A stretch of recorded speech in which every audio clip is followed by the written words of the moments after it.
샬롬, 안녕하세요. 제이슨 목사입니다. 오늘 하나님 말씀은 시편 1편 1절에서 6절입니다. 제가 읽어드리겠습니다. 복 있는 사람은 악인들의 꾀를 따르지 아니하며 죄인들의 길에 서지 아니하며 오만한 자들의 자리에 앉지 아니하고 오직 여호와의 율법을 즐거워하여 그의 율법을 주야로 묵상하는도다. 그는 시냇가에 심은 나무가 철을 따라 열매를 맺으며 그 잎사귀가 마르지 아니함 같으니 그가 하는 모든 일이 다 형통하리로다. 악인들은 그러지 아니하며 오직 바람에 나는 겨와 같도다. 그러므로 악인들은 심판을 견디지 못하며 죄인들이 의인들의 모임에 들지 못하리로다. 무릇 의인들의 길은 여호와께서 인정하시나 악인들의 길은 망하리로다. 아멘. 하나님의 말씀입니다. 여러분은 스스로 본인이 누구라고 생각하십니까? 나는 누구이다라는 이 정체성은 우리가 살아가는 방향과 목적과 이유를 설명하는 삶의 기준이 되기 때문에 너무나 중요합니다. 지금 같은 혼돈과 혼란의 시기를 살아가는 우리 젊은 청년 크리스천들에게 특별히 필요한 것이 바로 분명한 정체성입니다. 오늘 하나님 말씀을 통해 나는 크리스천이라는 분명한 정체성을 붙들 수 있기를 간절히 축원드립니다.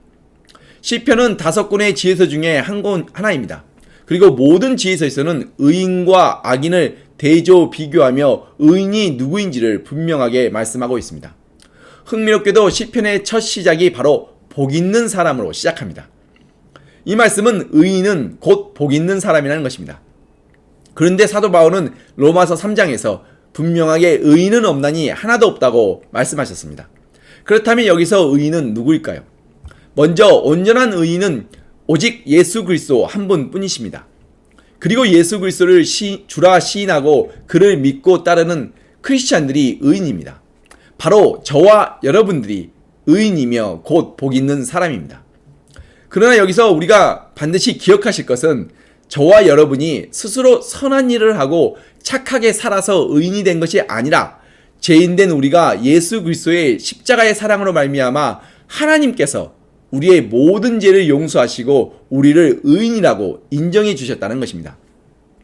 그러므로 예수 그리스도를 떠나서는 아무도 의인이라고 칭함을 받을 자가 없습니다. 그리고 교회를 다닌다고 모든 사람이 진정한 크리스찬이 아니라는 것입니다. 그럼 진정한 크리스찬은 어떤 사람일까요? 본문 1절에 복 있는 사람은 악인들의 지혜와 세상 가치관을 따르지 아니하고 악인들의 길로 가지 아니하며 그들과 함께 죄를 행하지 않는 사람이라고 말씀하십니다. 바로 이것이 진정한 크리스찬의 정체성입니다. 그리고 2절에 복 있는 사람은 하나님의 말씀을 꿀송이보다 더 즐거워하여 하나님의 말씀을 주야로 묵상하고 하나님의 뜻을 깊이 깨달아서 그분의 말씀과 뜻에 순종하는 사람이라고 말씀하십니다. 그리고 이것이 바로 진정한 크리스찬의 정체성입니다. 우리 젊은 청년 크리스찬들에게 가장 중요한 것이 바로 이 정체성입니다. 자신의 정체성이 분명하지 않을 때에는 우리는 결정과 선택의 순간에 많은 혼란과 어려움을 겪게 됩니다.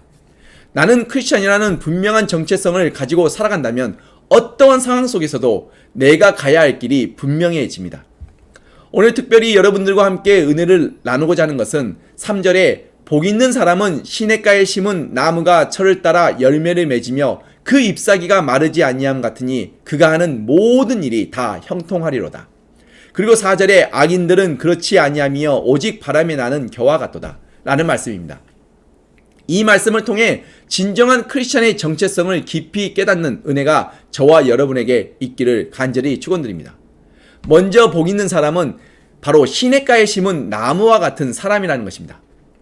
매우 흥미로운 것은 복 있는 사람은 그냥 나무가 아니라 시냇가에 깊이 뿌리를 내린 나무라는 것입니다. 만약 나무가 필요한 물과 양분을 충분히 공급받지 못한다면 결국 말라 비틀어져 죽은 나무가 될 뿐입니다. 시냇가에 심은 나무는 필요한 양분과 수분을 계속적으로 공급받는다는 의미입니다. 그러나 반대로 악인은 바람에 나는 겨와 같은 사람이라고 표현하고 있습니다. 그럼 왜 시편 기자는 복 있는 사람을 시냇가에 심은 나무로 말하고 악인은 바람에 나는 겨라고 비유하는 걸까요? 과연 이 둘의 차이는 무엇일까요? 첫 번째 차이는 시냇가에 심은 나무에게는 생명이 있다는 것입니다. 여러분의 뛰어난 상상력을 동원하여 한번 상상해 보십시오. 어느 한 곳에 고여있는 물이 아니라 잔잔하게 계속 흐르고 있는 깨끗한 시냇물이 있습니다. 그리고 그 물가에 심겨진 아주 크고 웅장한 나무 한 그루가 있습니다. 그리고 그 나무에는 푸르고 싱싱한 잎사귀와 크고 먹음직한 과일들이 풍성하게 달려 있습니다. 이 얼마나 아름다운 장면입니까? 이 모습이 바로 강한 생명의 모습입니다. 이처럼 살아있다는 것은 너무나 강하고 아름다운 것입니다. 이처럼 강하고 아름다운 생명이 있는 사람이 바로 복 있는 사람, 우리 크리스찬의 첫 번째 정체성입니다. 우리에게는 예수 그리스도의 생명이 있습니다. 죽어서도 살고 살아서는 영원히 죽지 않는 하나님의 생명이 우리 안에 있습니다. 이처럼 복 있는 사람은 시냇가에 심은 나무처럼 뿌리가 생명의 근원 되신 예수 그리스도에게로 깊이 뿌리를 내리고 예수 그리스도로부터 매일매일 생명을 공급받는 사람입니다. 이것이 진정한 크리스찬의 정체성입니다. 그러나 반대로 바람에 나는 겨에게는 아무런 생명이 없습니다. 겨는 이미 죽어 있습니다. 마르고 뻣뻣한 생명이 없는 겨는 가벼워서 바람에 이리저리 날아다닐 뿐입니다. 이처럼 이미 죽어있는 모습이 바로 악인들이고 악인들은 언제나 세상 풍파에 이리저리 휩쓸리는 사람들입니다. 생명책에 이름이 없는 사람들, 하나님을 모르는 사람들, 예수 그리스도와 아무 상관이 없는 사람들, 이런 사람들은 이미 영적으로 죽어있는 사람들이며 바람에 나는 겨와 같습니다. 그리고 두 번째 차이는 바로 생명이 있는 나무는 언제나 철을 따라 풍성한 열매를 맺는다는 것입니다. 열매는 나무에 생명이 있다는 증거입니다. 그러므로 생명이 있는 나무는 반드시 아름다운 결실을 맺습니다. 열매를 맺지 못하는 나무는 이미 죽은 나무와 다를 바가 없습니다. 열매가 없다는 것은 결국 생명이 없다는 증거입니다. 마가복음 11장에서 예수님은 열매가 없는 무화과 나무를 저주하셨습니다. 그리고 요한복음 15장에서 예수님은 참 포도나무에서 떨어져 열매가 없는 나뭇가지들은 모두 불 속에 던져진다고 경고하셨습니다. 또한 예수님께서는 누가복음 6장에서 나무는 그 열매를 보고 안다고 하셨습니다. 그럼 예수님께서 말씀하신 열매란 무엇일까요? 사도 바울은 갈라디아서 5장에서 예수 그리스도를 믿는 우리 크리스천들 안에 맺히게 될 선한 열매에 대해 이렇게 말씀하셨습니다. 성령의 열매는 사랑과 희락과 화평과 오래 참음과 자비와 양성과 충성과 온유와 절제니 이 같은 것을 금지할 법이 없느니라. 이보다 더 아름다운 열매가 또 있을까요? 그러나 여기서 우리가 꼭 기억하실 것은 이 아름다운 열매들은 우리가 스스로 선하고 착한 일을 많이 한다고 맺을 수 있는 열매가 결코 아니라는 것입니다. 이 열매는 오직 예수 그리스도가 내 안에 살아계시고 예수 그리스도께서 우리의 삶을 통해서 맺어주는 열매라는 것입니다. 즉 열매를 맺는 주체는 내가 아니라 예수 그리스도 한 분뿐이시라는 것입니다. 그래서 복 있는 사람은 시냇가에 심은 나무처럼 생명의 근원 되신 예수 그리스도에게로 깊이 뿌리를 내리고 예수 그리스도로부터 매일매일 그 생명을 공급받아서 모든 선한 일에 열매를 맺어가는 사람들입니다. 이것이 바로 진정한 크리스찬의 정체성입니다. 그러나 이미 죽어있는 겨는 생명이 없기에 아무런 열매를 맺을 수가 없습니다. 겨는 마치 돌멩이와 같이 아무런 생명력이 없습니다. 그리고 이처럼 생명과 열매가 없는 모든 것들은 불 속에 던져집니다. 그리고 세 번째 차이는 시냇가에 심은 나무는 선한 열매를 나무 자신이 아닌 다른 이들을 위해서 맺는다는 것입니다. 시냇가에 심은 나무에게 맺힌 풍성한 열매들은 배고픈 이들에게는 먹을 양식이 되고 목마른 이에게는 시원한 음료가 된다는 것입니다. 이 말씀처럼 복 있는 사람은 시냇가에 심은 나무처럼 생명의 근원 되신 예수 그리스도에게로 깊이 뿌리를 내리고 예수 그리스도로부터 매일매일 그 생명을 공급받아서 모든 일에 선한 열매를 맺어갈 뿐 아니라 자신에게 맺히는 그 풍성한 열매들을 통해 자신이 아닌 다른 이들에게 유익을 준다는 것입니다. 이것이 바로 우리 크리스천의 매우 중요한 정체성입니다. 우리는 자신의 유익을 구하기보다는 내 주변의 사람들에게 유익을 주며 누군가가 나로 말미암아 행복해지기를 바라는 사람들입니다.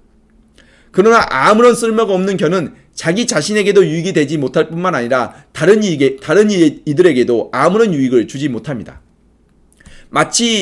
겨는 마치 미세먼지와 같이 바람에 이리저리 날아다니며 다른 이들에게 불편을 줄 뿐입니다. 그럼 복 있는 사람이라 불리우는 우리 크리스찬들은 어떤 선한 열매를 맺을 수 있을까요? 하나님은 사랑이십니다. 그리고 예수님은 우리에게 서로 사랑하라고 말씀하시며 사랑으로 하나님의 말씀이 완성된다고 말씀하셨습니다. 그리고 사도 바울은 고린도전서 13장에서 사랑을 이렇게 설명하고 있습니다. 사랑은 오래 참고 사랑은 온유하며 시기하지 아니하며 사랑은 자랑하지 아니하며 교만하지 아니하며 무례히 행하지 아니하며 자기의 유익을 구하지 아니하며 성내지 아니하며 악한 것을 생각하지 아니하며 불의를 기뻐하지 아니하며 진리와 함께 기뻐하고 모든 것을 참으며 모든 것을 믿으며 모든 것을 바라며 모든 것을 견디느니라. 사랑은 언제까지나 떨어지지 아니하되 예언도 패하고 방언도 그치고 지식도 패하리라. 바로 이것이 성경에서 말씀하고 있는 사랑이며 선한 열매입니다. 성경에서 말씀하시는 이 사랑은 세상이 말하는 남녀 간의 사랑이나 성적 사랑이나 자기 원함이 절대 아닙니다. 자신의 유익을 구하지 않는 이타적인 사랑을 말씀하시는 것입니다. 그리고 마태복음 5장에서 예수님께서 말씀하시길 내 이웃을 사랑하고 내 원수를 미워라 하였다는 것을 너희가 들었으나 나는 너희에게 이르노니 너희 원수를 사랑하며 너희를 박해하는 자를 위하여 기도하라 말씀하셨습니다. 그리고 예수님 스스로 죄인된 우리를 위해 십자가에서 양팔을 벌리시고 모든 피와 물을 쏟으시며 우리를 대신하여 죽으셨습니다. 십자가에서 죽으심으로써 자신의 생명을 우리에게 나누어 주셨습니다. 이것이 바로 진정한 이타적 사랑의 모습이며 우리 안에 살아계신 예수 그리스도께서 우리의 삶을 통해 맺어주시는 열매입니다. 그럼 우리는 과연 이런 이타적 사랑을 실천할 수 있을까요? 우리 스스로는 절대 할 수 없습니다. 우리 모두는 죄성을 가진 이기적인 죄인들일 뿐만 아니라 죄와 악으로 이미 물들어버린 이 세상에서는 우리 스스로 절대 이타적 사랑을 실천하며 살아갈 수가 없습니다. 잠깐 흉내는 낼 수 있을지 몰라도 지속적으로 변함없이 그런 사랑을 계속적으로 실천할 수 없습니다.